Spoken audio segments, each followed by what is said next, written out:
Si Lyra ay isang babaeng tahimik at simple ang pamumuhay, isang uri ng babae na hindi kailanman humiling ng marangyang buhay, hindi nangarap ng ingranding titulo, at lalong hindi naghangad na makilala ng mundo. Para sa kanya, sapat na ang gumising araw-araw na may kapayapaan sa puso at may ngiting naghihintay sa kanya sa tahanan. Bago pa man sumikat ang araw, gising na si Lyra. Tahimik siyang bumabangon mula sa kanilang simpleng kama, maingat upang hindi magising ang kanyang asawa na si Adrian. Dahan-dahan siyang pupunta sa maliit nilang kusina, walang mamahaling gamit, walang modernong disenyo, ngunit punang alaala at init ng pagmamahal. Habang nagtitimpla siya ng kape at nagluluto ng almusal, sumisilip ang liwanag ng umaga sa bintana, tila ba paalala na isa na namang araw ang dapat ipagpasalamat. Hindi marangya ang kanilang bahay. Isang maliit na tahanan lamang ito sa isang payapang lugar, ngunit palaging malinis at maayos. Para kay Lyra, ang bahay na iyon ay hindi lamang pader at bubong, ito ang simbolo ng kanyang piniling buhay. Isang buhay na simple, tahimik at totoo. Kapag nagising si Adrian, sasalubungin niya ito ng isang simpleng ngiti. Walang malalaking pangako, walang mamahaling regalo, isang mainit na almusal at isang tahimik na ingat ka ni ang sapat na. Isang mapagmahal na asawa si Adrian, maalaga, mabait, at laging nariyan upang suportahan si Lyra. Ngunit tulad ni Lyra, pinili rin niyang manatiling simple. Pagkatapos maghanda, magbibihis si Lyra para sa trabaho. Simple ang kanyang suot, malinis ngunit hindi uso, maayos ngunit hindi kapansin-pansin. Wala siyang mamahaling bag, wala ring alahas na kumikislap. Hindi niya kailangang magpanggap ng isang bagay na hindi siya. Sa opisina kung saan nagtatrabaho si Lyra bilang isang ordinaryong staff, siya ay tila isang anino, laging nariyan, ngunit bihirang mapansin. Sa unang tingin pa lamang, hinusgahan na siya ng kanyang mga katrabaho. Para sa kanila, si Lyra ay isang babaeng walang ambisyon, walang pangarap na umasenso. Mukhang probinsyana, bulong ng isa habang nagkakape. Asawa lang yan, siguro umaasa lang sa sweldo ng mister, sabi naman ng isa pa na may kasamang tawa. Palaging laman ng tsismis si Lyra. Sa tuwing dadaan siya, may mga matang sumusunod, mapanghusga, mapanuri. Ngunit kailanman ay hindi niya pinatulan ang mga ito. Tahimik lang siyang humiti at nagpatuloy sa kanyang trabaho. Hindi niya kailangang ipagtanggol ang sarili. Para kay Lyra, hindi kailangang patunayan ang sariling halaga sa mga taong hindi handang umunawa. Sa kabila ng lahat ng pangmamaliit, masipag si Lyra. Maaga siyang dumarating sa opisina at huling umaalis. Ang kanyang mga report ay laging maayos, ang kanyang mga dokumento ay laging kumpleto. Kapag may nangangailangan ng tulong, hindi siya nagdadalawang isip, kahit pa ang taong iyon ay isa sa mga nanlait sa kanya. Ngunit kakaunti lamang ang nakakapansin ng kanyang husay. Para sa karamihan, siya ay nananatiling di simpleng asawa ni lamang. Hindi nila alam na may dahilan kung bakit pinili ni Lyra ang ganitong pamumuhay. Isang dahilan na hindi niya kailanman ipinagsigawan at hindi rin niya kailanman ikinahiya. Sa tuwing sasapit ang tanghalian, madalas siyang mag-isa. Habang ang iba ay abala sa pag-uusap tungkol sa mamahaling damit, bagong sasakyan, at mga planong bakasyon, si Lyra ay tahimik na kumakain, kontento sa simpleng baon na inihanda niya mismo. Hindi siya naiinggit. Hindi rin siya nalulungkot. Para sa kanya, ang tunay na kayamanan ay ang katahimikan ng isip at ang pagiging totoo sa sarili. Pagkatapos ng mahabang araw sa opisina, uuwi si Lyra na may pagod sa katawan ngunit payapa ang puso. Pagbukas pa lamang ng pinto, sasalubungin na siya ni Adrian na may ngiti. Isang yakap, mahigpit ngunit tahimik, ang sapat upang mapawi ang lahat ng pagod. Habang nagluluto siya ng hapunan, ikinukwento ni Adrian ang kanyang araw. Si Lyra naman ay tahimik na nakikinig. Kailanman ay hindi siya nagreklamo tungkol sa pangmamaliit sa kanya sa opisina. Ayaw niyang dalhin ang bigat ng mundo sa loob ng kanilang tahanan. Para kay Lyra, mas mahalaga ang katahimikan ng kanilang buhay kaysa sa opinyon ng ibang tao. Ngunit sa kabila ng kanyang katahimikan, alam niyang hindi palaging mananatiling ganito ang lahat. May paparating na pangyayari, isang araw na hindi niya hiniling, ngunit hindi niya rin tinakbuhan. Isang araw na magbubukas ng mga mata ng lahat. Isang araw na magpapatunay na ang pagiging simple ay hindi kailanman katumbas ng pagiging maliit. At sa araw na iyon, ang babaeng kanilang minamaliit ay magpapakita ng isang katotohanang hindi nila kailanman inasahan. Itutuloy. Habang lumilipas ang mga araw, lalong naging malinaw kay Lira na hindi simpleng pangmamaliit lamang ang kanyang nararanasan sa opisina. Unti-unti itong naging bahagi ng kanyang araw-araw na buhay, parang hangin na hindi nakikita ngunit ramdam sa bawat paghinga. Sa simula, akala niya ililipas din na baka isa lamang itong yugto. Ngunit habang tumatagal, mas lalo itong lumalalim. Tuwing umaga, pagpasok pa lamang niya sa opisina, sasalubong na agad sa kanya ang mga matang mapanuri. May mga ngiting pilit, may mga bulungan na agad humihinto kapag siya'y dumaraan. Alam niyang siya ang paksa, ngunit pinipili niyang huwag pansinin. Para kay Lira, mas mahalaga ang trabaho kaysa sa opinyon ng iba. Sa mga pulong, malinaw ang pagkakaiba ng trato. Kapag nagsalita ang iba, agad silang pinakikinggan. Kapag si Lira ang naglahad ng ideya, kadalasan ay napuputol ang kanyang salita o kaya na may tinatabunan ng mas malakas na tinig ng iba. Isang beses, naglakas loob siyang magsalita sa isang meeting. Maingat niyang ipinaliwanag ang isang posibleng problema sa proyekto at nagmungkahi ng solusyon. Ngunit bago pa man siya matapos, may sumingit na agad. Okay na yan, may mas maganda akong ideya, sabi ng isa sa mas mataas ang boses at kumpiyansa. Tumahimik si Lira. Ilang minuto ang lumipas, at ang ideyang iyon, na halos kapareho ng sinabi niya, ay pinuri ng lahat. Hindi siya nagalit. Ngunit sa loob-loob niya, may kirot. Hindi dahil ninakaw ang kanyang ideya, kundi dahil hindi man lamang siya binigyan ng pagkakataong tapusin ang kanyang sasabihin. Sa kabila nito, nanatili siyang propesyonal. Hindi siya nagbago ng ugali. Hindi siya naging malamig o mapagkimkim ng galit. Sa halip, mas lalo niyang pinagusayan ang kanyang trabaho. Isang malaking proyekto ang dumating, isang proyektong may kakayahang magpabago sa kinabukasan ng kumpanya. Lahat ay abala. Ang iba ay naguunahan sa pagpapakitang gilas sa management. Ang iba naman ay abala sa pagpapabango ng pangalan. Si Lira ay tahimik lamang sa kanyang mesa, sinusuri ang mga dokumento, tinitingnan ang bawat detalye. Doon niya napansin ang mga butas sa plano, mga numerong hindi tugma, mga timeline na hindi realistiko, at mga risk na hindi nabibigyan ng pansin. Alam niyang kung magkamali ang proyektong ito, maraming empleyado ang maapektuhan.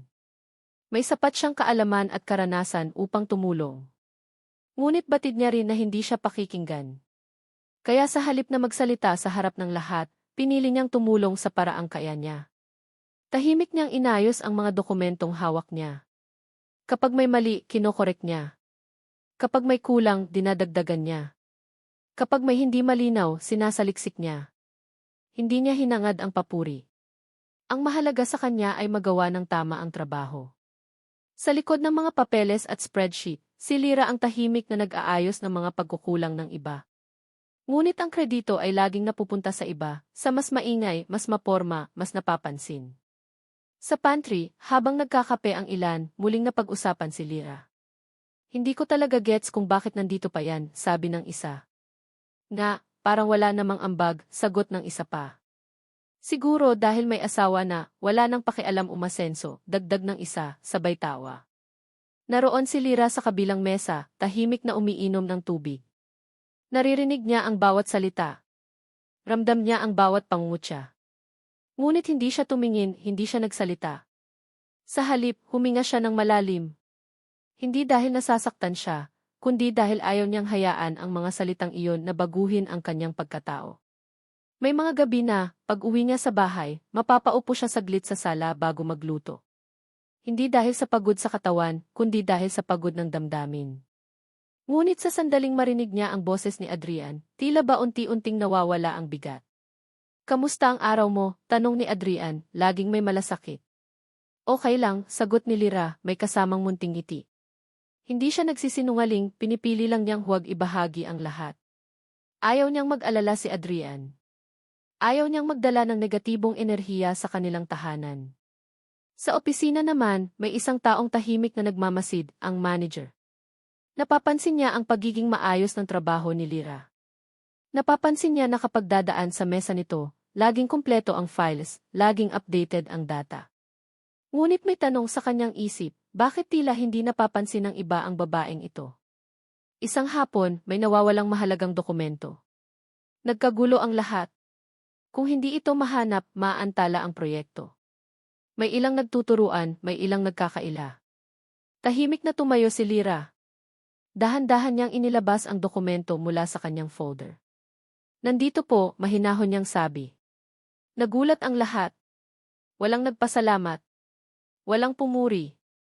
Parang natural lamang na si Lyra ang may solusyon, ngunit hindi sapat upang kilalanin siya. Sa kabila ng lahat, nanatiling kalmado si Lyra.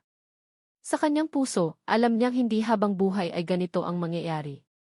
Hindi niya alam kung kailan, hindi niya alam kung paano, ngunit alam niyang darating ang panahon na lalabas ang katotohanan. At sa araw na iyon, hindi siya magsisigaw. Hindi siya maghihiganti. Hindi siya magmamataas. Dahil ang katahimikan na pinili niya sa mahabang panahon ay may dahilan. Isang dahilan na unti-unti nang papalapit sa liwanag. Itutuloy.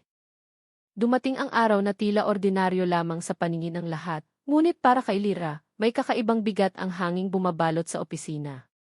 Hindi niya maipaliwanag kung bakit, ngunit mula pa lamang sa kanyang paggising ng umagang iyon, ramdam na niya na may mangyayaring hindi pangkaraniwan. Tahimik siyang naghanda ng almusal tulad ng nakasanayan. Habang nagtitimpla ng kape, napatingin siya kay Adrian na tahimik ding nag-aayos para sa trabaho. Nagtagpo ang kanilang mga mata. Walang salita, ngunit tila may mensaheng ipinapasa ang kanilang mga tingin, isang paalala ng tiwala at pag-unawa.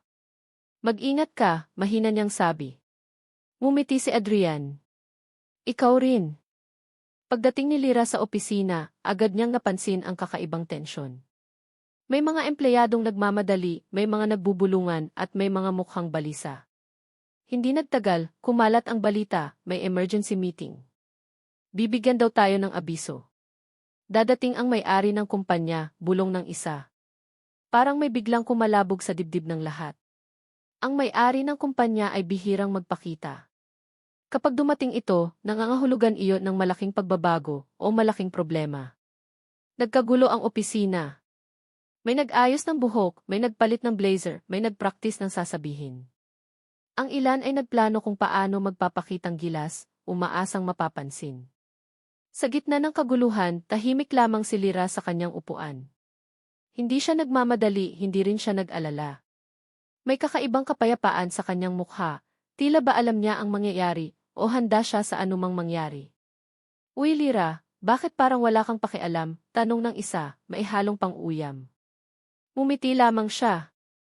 Okay lang ako.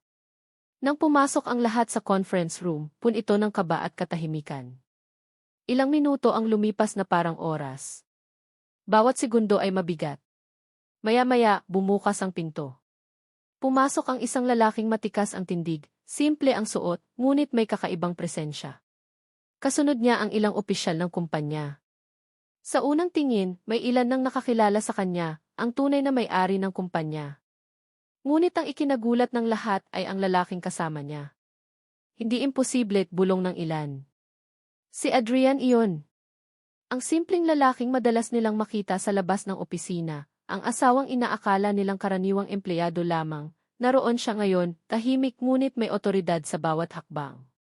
Napatingin ang lahat kay Lyra. Si Lyra ay nakaupo pa rin, kalmado, walang bakas ng gulat. Dahan-dahan siyang tumayo at lumapit kay Adrian. Asawa ko, mahinahon niyang sabi. Parang may pumutok na bomba sa loob ng silid.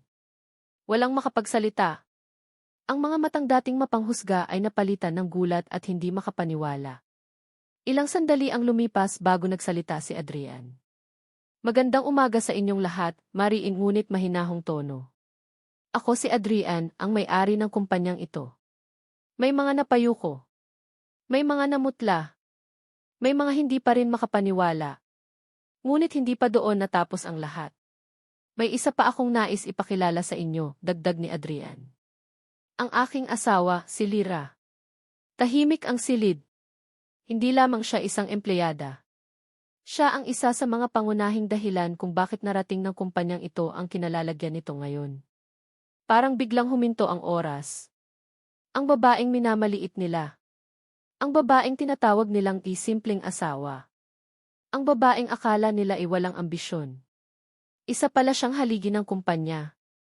Unti-unting nagsalita si Lyra. Walang yabang, walang galit, tanging katotohanan lamang. Hindi ko itinago kung sino ako dahil sa hiya, sabi niya. Pinili kong manahimik dahil gusto kong makita ang tunay na ugali ng mga tao. Gusto kong maranasan kung paano tratuhin ang isang taong walang titulo, walang pangalan. Nagkatinginan ang mga empleyado. May mga nakaramdam ng hiya, may mga nakaramdam ng pagsisisi. Pinili kong maging simple, patuloy ni Lyra, dahil naniniwala akong ang respeto ay hindi dapat ibinibigay base sa posisyon o yaman, kundi sa pagkatao. Binalikan niya ng tingin ang mga dating nanlait sa kanya. Hindi siya galit. Mas masakit pa nga ang katahimikan at kababaang loob na ipinakita niya. Marami sa inyo ang nagsabing wala akong ambag, dagdag niya. Tahimik lang akong nagtrabaho dahil iyon ang tama. Isa sa mga manager ang naglakas loob magsalita. Hindi po namin alam di.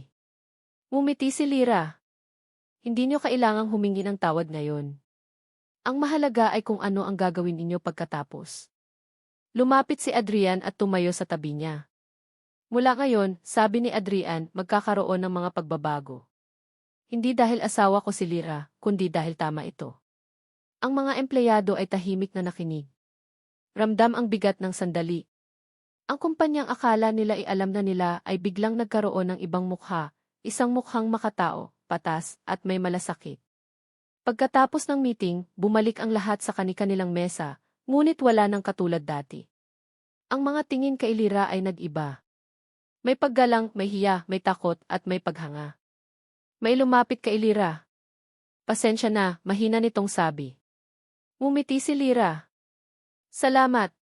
Hindi niya kailangan ng mahabang paliwanag. Ang mahalaga, natuto ang lahat. Nang matapos ang araw, sabay na umuwi sina Lyra at Adrian. Tahimik silang naglakad palabas ng opisina, walang ingranding eksena, walang yabang. Handa ka na ba sa mga pagbabago? Tanong ni Adrian. Matagal na, sagot ni Lyra, may ngiti. Sa araw na iyon, nabunyag ang lihim na pagkatao ni Lyra. Ngunit hindi iyon ang pagtatapos, simula pa lamang iyon ng mas malaking pagbabago. Isang pagbabago na hindi lang para sa kanya, kundi para sa lahat. Itutuloy. Matapos ang rebelasyong yumanig sa buong opisina, tila nagbago ang ihip ng hangin sa loob ng kumpanya.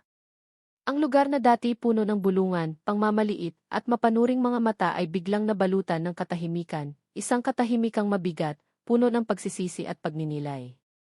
Kinabukasan, maagang pumasok si Lyra sa opisina tulad ng dati. Wala siyang binagong suot, wala ring dagdag na alahas o simbolo ng kapangyarihan.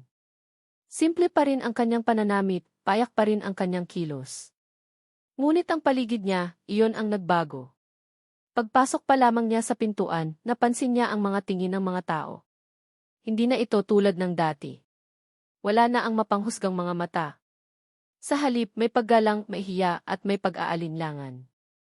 Good morning, Lyra, bati ng isa, mahinahon at magalang. Good morning, sagot niya, may parehong tono tulad ng dati. May mga empleyadong biglang tumayo kapag siya idadaan. May mga biglang nag-ayos ng upuan. May mga hindi makatingin ng diretsyo, tila ba nabibigatan sa konsensya. Sa unang pagkakataon, ramdam ni Lyra ang bigat ng katotohanan, ang kapangyarihan ng kaalaman. Ngunit sa halip na ipagdiwang ito, mas lalo siyang naging maingat. Sa isang meeting, nagtipon ang buong departamento. Tahimik ang lahat, tila ba naghihintay kung ano ang susunod na mangyayari. Walang nagbiro, walang nag-ingay. Simulan na natin, sabi ng manager. Habang tumatakbo ang meeting, may mga ideyang inilalatag. May ilang nagtataas ng kamay, may ilang nangingimi. At nang magsalita si Lyra, lahat ay nakinig, walang pumigil, walang sumingit. Ngunit kapansin-pansin, mas maikli ang kanyang sinabi. Direkta, malinaw, walang yabang. Pagkatapos ng meeting, isa-isang lumapit ang mga empleyado sa kanya. Lyra, pasensya na, mahina ang tinig ng isa. Hindi namin alam, sabi ng isa pa. Hindi agad sumagot si Lyra.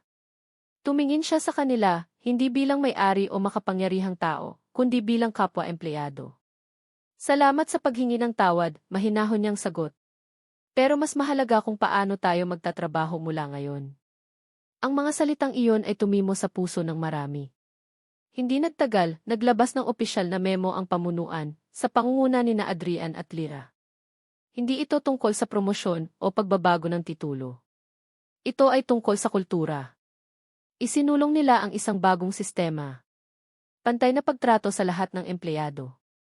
Bukas na pakikinig sa bawat ideya, anuman ang posisyon. Zero tolerance sa pangmamaliit at diskriminasyon.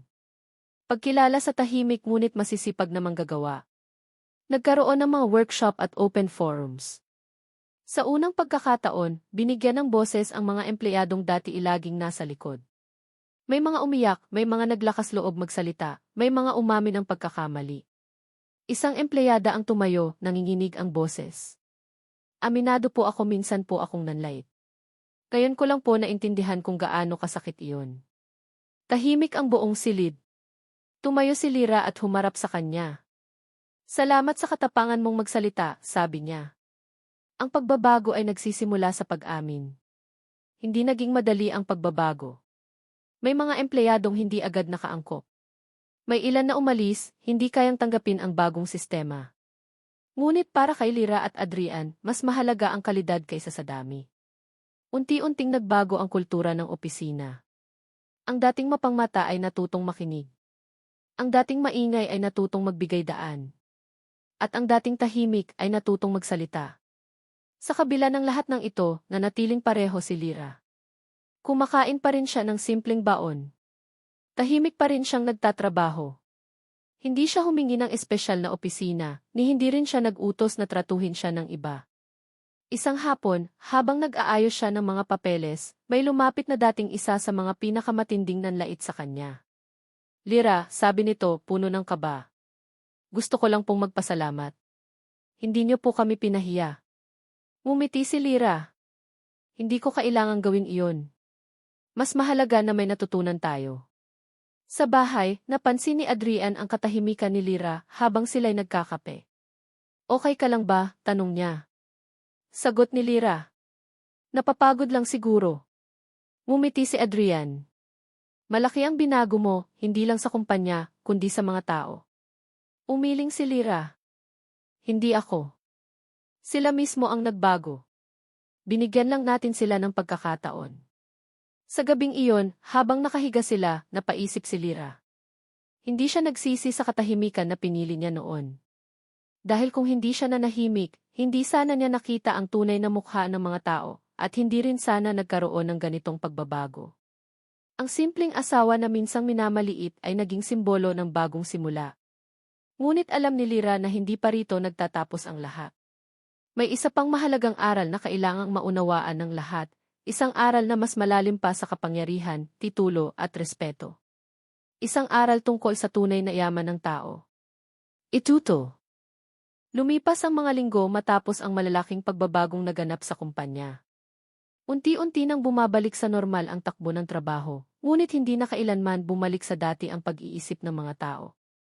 Ang opisina na minsang puno ng pangmamaliit at palakasan ay naging lugar ng paggalang, pakikinig at pag-unawa. Sa gitna ng lahat ng ito, nanatiling tahimik si Lyra. Marami ang nagulat na matapos mabunyag ang kanyang tunay na pagkatao, hindi siya nagbago. Wala siyang ipinakitang yabang, wala siyang hiniling na espesyal na trato. Ang kanyang mesa ay nanatili sa parehong lugar. Ang kanyang oras ng pagpasok at pag-uwi ay hindi nagbago. Ang kanyang pananamit ay nanatiling simple, parang sinasadyang ipaalala sa lahat na ang kapangyarihan ay hindi kailangang ipagsigawan. May mga empleyadong patuloy na lumalapit sa kanya, hindi para humingi ng pabor, kundi para humingi ng payo. Lyra, paano po kayo nanatiling kalmado kahit minamaliit kayo noon? Paano po kayo hindi napuno ng galit? Ngumingiti lamang siya bago sumagot. Dahil ang galit ay mas mabigat dalhin kaysa sa katahimikan, mahinahon niyang wika. At ang katahimikan kapag pinili ng tama ay nagiging lakas. Isang hapon, nagkaroon ng maliit na pagtitipon ang kumpanya, hindi engrande, hindi rin formal. Isang simpleng salu-salo lamang bilang pasasalamat sa lahat ng empleyado. Sa gitna ng programa, inimbitahan si Lyra na magsalita. Nagkaroon ng katahimikan sa buong bulwagan. Tumayo siya sa harap, walang podium na mataas, walang spotlight na nakasisilaw. Simple lang, tulad niya. Hindi ako narito para ipaalala kung sino ako, panimula niya. Nandito ako para ipaalala kung sino tayo. Napatingin ang lahat sa kanya. May mga panahong hinuhusgahan natin ang tao base sa pananamit, ananalita, o estado sa buhay. Ginawa ko ring tahimik na obserbasyon ang lahat ng iyon, patuloy niya. At natutunan ko na ang pinakamapanganib na pagkakamali ng tao ay ang maliitin ang kapwa. Maraming napayuko. Maraming natahimik. Hindi lahat ng tahimik ay mahina, sabi niya. Hindi lahat ng simple ay walang kakayahan. At hindi lahat ng walang ipinapakita ay walang halaga. Hindi siya nagsalita ng mahaba. Hindi niya kailangan. Ang bawat salita ay tumimo. Pagkatapos ng palakpakan, lumapit si Adrian at hinawakan ang kanyang kamay. Hindi bilang may-ari ng kumpanya, kundi bilang asawa, isang tahimik na suporta na hindi kailanman nawala. Sa kanilang tahanan, nanatiling pareho ang buhay. Pareho pa rin ang umaga, maagang gising, simpleng almusal, tahimik na kape. Walang nagbago sa paraan ng kanilang pamumuhay. Isang gabi, habang nagluluto si Lyra, napatanong si Adrian. Nagsisisi ka ba na pinili mong manahimik noon? Huminto sandali si Lyra. Napaisip. Hindi, sagot niya. Dahil kung nagsalita ako agad, hindi ko sana nakita ang tunay na kulay ng mundo. Ngumiti si Adrian. At kung hindi ka na nahimik, hindi rin sana matututo ang iba. Sa mga sumunod na buwan, unti-unting naging inspirasyon si Lyra, hindi lamang sa loob ng kumpanya, kundi pati sa labas. May mga empleyadong nagbago ng pakikitungo sa kapwa. May mga manager na natutong makinig sa tahimik. May mga ordinaryong manggagawa na natutong ipaglaban ang sarili ng may dignidad. Hindi dahil sinabi ni Lyra na gawin nila iyon, kundi dahil ipinakita niya. Isang araw, may bagong empleyadang pumasok sa opisina. Simple rin ang pananamit, tahimik at tila kinakabahan. May ilang napatingin, may ilang nagbulungan, ngunit bago pa man maulit ang dati, may isang empleyadong lumapit dito at nagsabing, "Halika, tutulungan kita." Tahimik na napanood iyon ni Lyra mula sa malayo. Napangiti siya. Doon niya napagtanto, ang tunay na pagbabago ay hindi nasusukat sa posisyon o kapangyarihan, kundi sa kung paano natin tinatrato ang susunod na tao. Sa huli, natutunan ng lahat ang aral na hindi kailanman nila malilimutan.